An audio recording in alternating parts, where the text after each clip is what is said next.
Hello అండి, మా చెల్లి మొన్న ఫోన్ చేసింది. ఏమని విషయం అని అడిగితే మీకు కోడి కావాలా అని అడిగింది. దేనికి ఎందుకు అంటే కోసుకొని తినేదానికి అని అడిగింది. సరేలే ఉంటే చూసి పెట్టు అని చెప్పాము. కానీ ఏం కాదులేండి, మా ఆయన చెప్పాడు అనమాట. మా ఆయనకి నాటుకోళ్ళు అంటే ఇష్టము. సరే పుంజు కావాలా పెట్ట కావాలా అంటే మా ఆయన పెట్ట కావాలి అన్నారు. సరే అని ఎవరో ఇస్తే తీసి పెట్టిందంట. ఇవాళ వెళ్ళి తీసుకొచ్చారు. అవి గుడ్లు పెడుతుందంట. సరే నేనేం చెప్పానంటే దాన్ని కోసుకోవద్దులే, గుడ్లు పెడుతుంది కదా పెంచుకుందాం అని చెప్పాను. మా ఆయన కూడా ఓకే అన్నారు.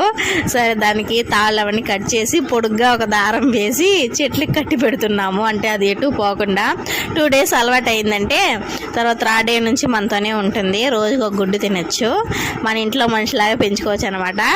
అది మార్నింగ్ నుంచి ఏం తినలేదంట. సరే బియ్యం అయినా వేయండి అని చెప్పగానే మా పాప వెళ్ళి కోడికి బియ్యం తెస్తానని చెప్పి బియ్యం డబ్బా దగ్గర వెళ్ళి నిల్చుంది. సరే నేను ఇంకా పోసేస్తుందేమోనని ఒక ప్లేట్లో బియ్యం వేసి పంపించాను. తీసుకెళ్ళి కోడి తిను అంటుంది మా పాప. ఇంకా నీళ్ళు కూడా పెట్టింది. కోళ్ళు కానీ కుక్కలు కానీ ప్రేమగా పెంచుకుంటే ఎంత బాగుంటాయి కదా. మనం పెంచుకున్న వాటిని కోసుకొని తినాలంటే నాకైతే నచ్చదండి. నా చిన్నప్పుడు కూడా మా ఇంట్లో మేకలు కోళ్ళు ఉండేవి. వాటిని కోస్తే తింటూ ఉంటే నాకైతే చాలా కోపం వచ్చేది. మా అమ్మని మా నాన్నని గొడవ వేస్తూ ఉండేది నేను.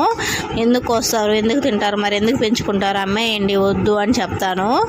అప్పటి నుంచి కూడా ఒకసారి మొత్తం తీసుకెళ్ళి అమ్మేశారు. మళ్ళీ నేను ఏది పెంచనివ్వలేదు, కోళ్ళు కానీ మేకలు కానీ. అంతే అండి. వీడియో చూసి గమ్ముని పోకుండా ఒక లైక్ చేసుకుని వెళ్ళిపోండి. By bye friends.